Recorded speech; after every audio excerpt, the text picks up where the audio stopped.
chào các bạn, trở lại với kênh Minh TV của mình. Hiện mình đang ở trên tuyến đường tỉnh 980B từ Phó Sinh về đến ngã tư Cành Đền.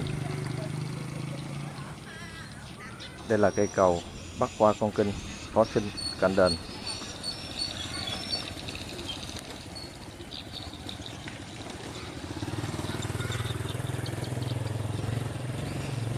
Đây là hướng đi về khu di tích lịch sử căn cứ Cái Chanh, xã Ninh Thành Lợi, huyện Hồng Dân, tỉnh Bạc Liêu. Đây là ngã tư Cành Đền, điểm giáp ranh giữa tỉnh Bạc Liêu và tỉnh Kiên Giang. Đây là con kênh Phó Sinh Cành Đền, hướng này về thị trấn Vĩnh Thuận của tỉnh Kiên Giang.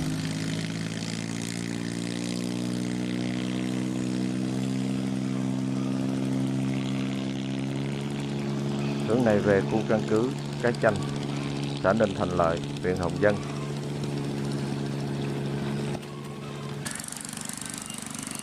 Hướng này đi về các ấp Cành Đền 1, Cành Đền 2, Cành Đền 3 của xã Vĩnh Phong thuộc huyện Vĩnh Thuận của tỉnh Kiên Giang.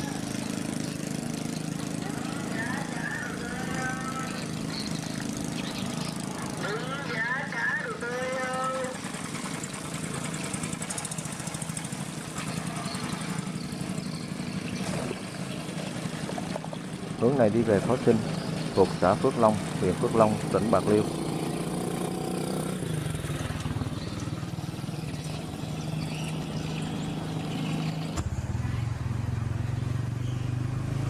Và hôm nay mình mời các bạn cùng xem những hình ảnh về vùng đất Cành Đền trên tuyến đường cặp theo con kênh này cùng với mình nhé. Đây thuộc địa bàn của xã Vĩnh Phong, huyện Vĩnh Thuận, tỉnh Kiên Giang.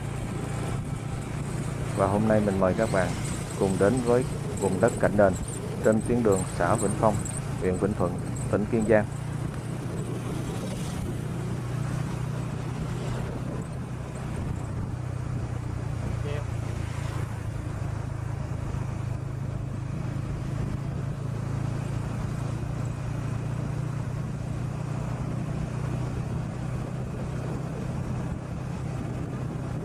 Xã Vĩnh Phong có diện tích là 87,39 km². Xã Vĩnh Phong gồm có 11 ấp là ấp Cành Đền 1, Cành Đền 2, Cành Đền 3, Căn Cứ, Đập Đá 1, Đập Đá 2, Ruộng Xà 1, Vĩnh Tây 1, Vĩnh Tây 2 và ấp Thị Mỹ.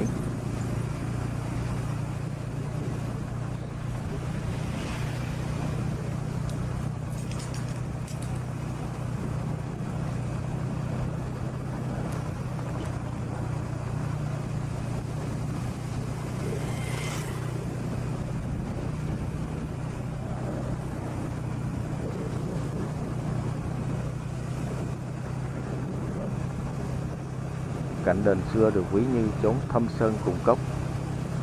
Tên gọi Cành Đền chứa nhiều giai thoại. Những người lớn tuổi sống ở xứ Cành Đền kể rằng vào cuối thế kỷ thứ 18, chúa Nguyễn Ánh vì tránh quân Tây Sơn mà bôn ba đến xứ này. Bấy giờ trong đoàn tùy tùng có công chúa Ngọc Hạnh, vì không quen sương gió, mưa nắng nên lâm bệnh qua đời. Công chúa được an táng và được dựng đền thờ tại vùng đất này. Về sau, người dân tứ xứ từ khắp nơi đến nơi này lập nghiệp và cất nhà cạnh đền thờ của công chúa. Địa danh Cành Đền bắt đầu từ đó.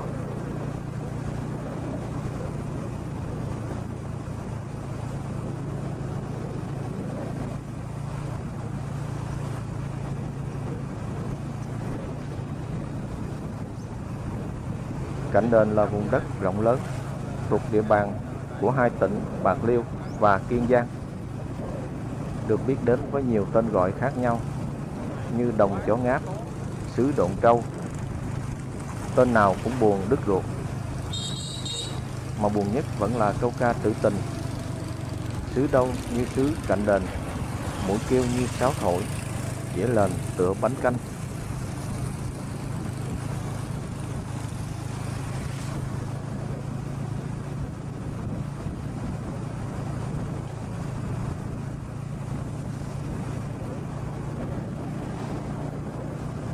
Địa danh đồng chó ngáp nổi tiếng ở đồng bằng sông Cửu Long, vốn là cánh đồng rộng lớn, bạc màu, phèn úa ngập úng, cỏ dại tùm, nằm tiếp giáp với ba tỉnh Cà Mau, Bạc Liêu và Kiên Giang. Hơn trăm năm trước, dưới thời Triều Nguyễn, nhiều người đã đổ về đây sinh sống. Vùng đất khi đó rất là hoang vu, nhiễm phèn mặn, lau sậy, cỏ năng lát mọc xen kẽ với những cánh rừng tràm nguyên sơ bạt ngàn.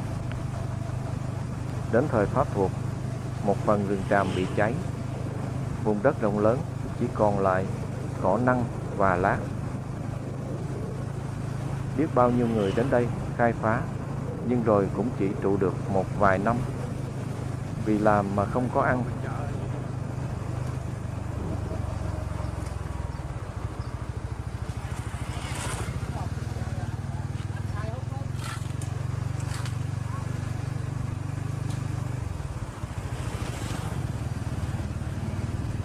Hồi ấy không có ai có thể đi một lèo mà băng qua hết cánh đồng này.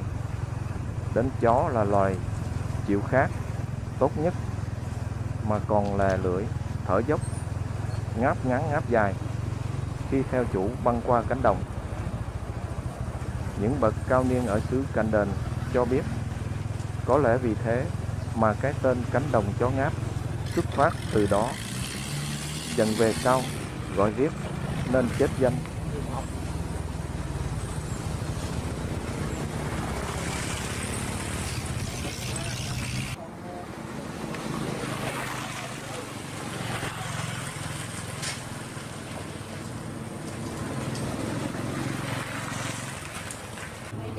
Ở đây có ngôi trường Vĩnh Phong 1 nằm trên địa bàn của ấp Cành Đền 1, xã Vĩnh Phong, huyện Vĩnh Thuận, tỉnh Kiên Giang.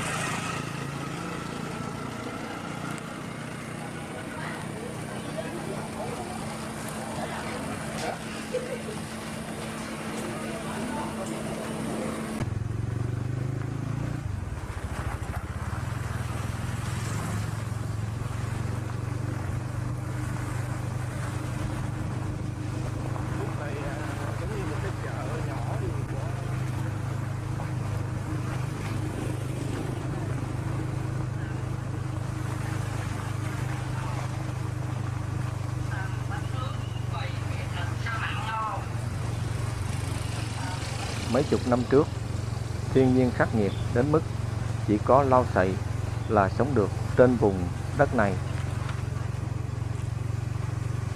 Cạnh đền những năm thập niên 80 của thế kỷ trước, một công đất trồng lúa thu hoạch khoảng 40 đến 60 kg, nhiều lắm là được 100 kg trên một công, nhưng chỉ toàn là lúa lửng do nhiễm phèn. Đến những năm 90 trở đi, khi kênh rạch được khai thông, đời sống của nhân dân được nâng lên. Những vuông tôm rộng thu hoạch mỗi năm hàng nghìn tấn. Những ngôi nhà khang trang bắt đầu được mọc lên.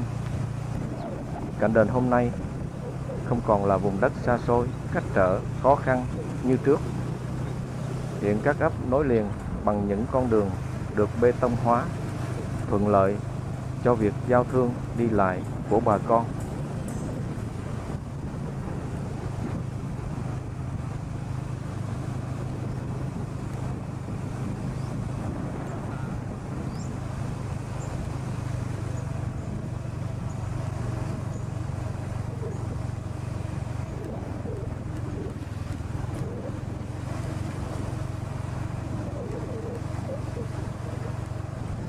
Xứ Cành Đền nổi tiếng với đặc sản từ con tôm là món mắm tôm chua.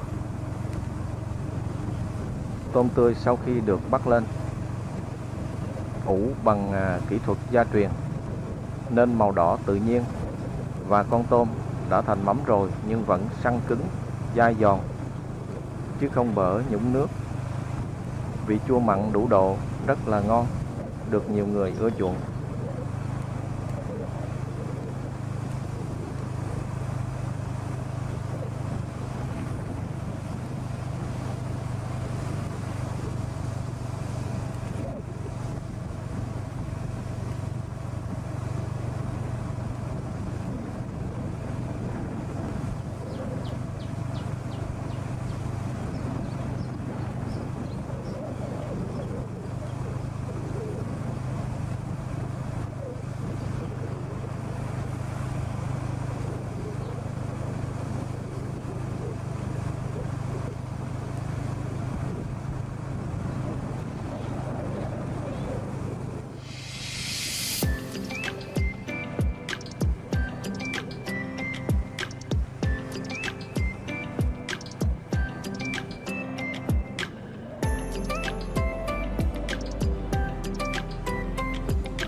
Đây là cầu Kinh 80, xã Vĩnh Phong, huyện Vĩnh Thuận.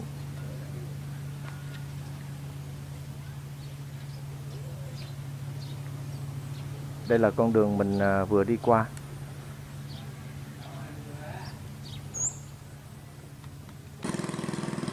Con sông cặp theo tuyến đường.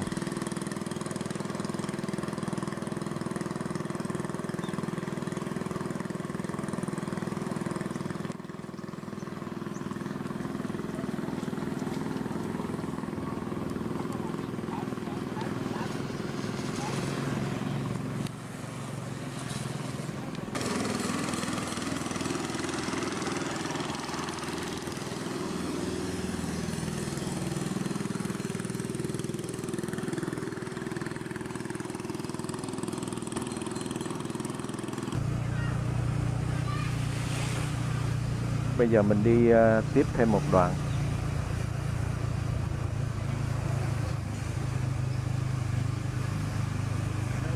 Lúc mình đi tới đây bắt đầu chưa hết đường đi qua bên kia đó. Rồi qua bây giờ đường này đi xuống sao?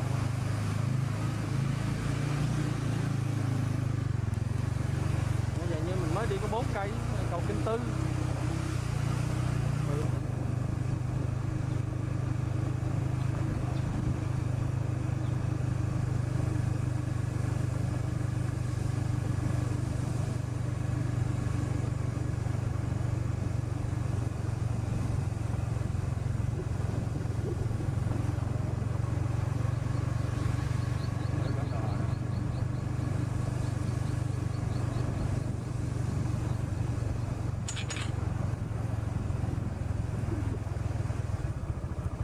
Đến đây là hết đường trên địa bàn của xã Vĩnh Phong.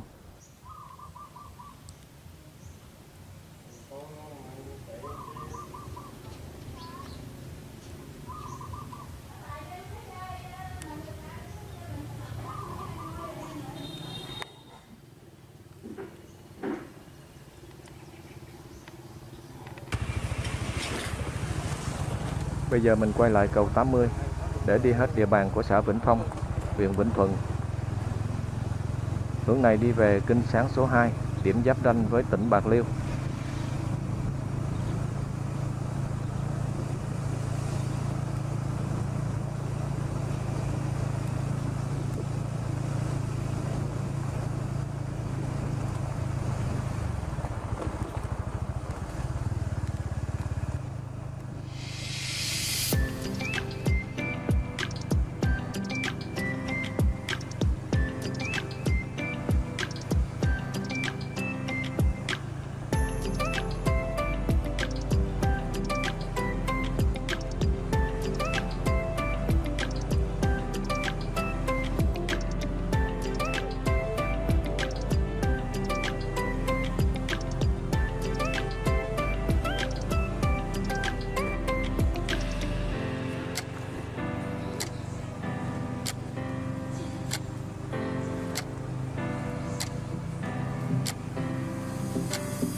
Đến đây là hết địa bàn của xã Vĩnh Phong, huyện Vĩnh Thuận, Thôi lần này nó tỉnh có Kiên Giang.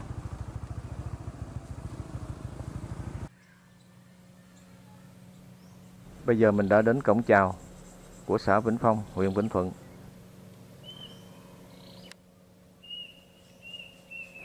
Đến đây mình cũng xin tạm dừng. Xin mến chào và hẹn gặp lại các bạn.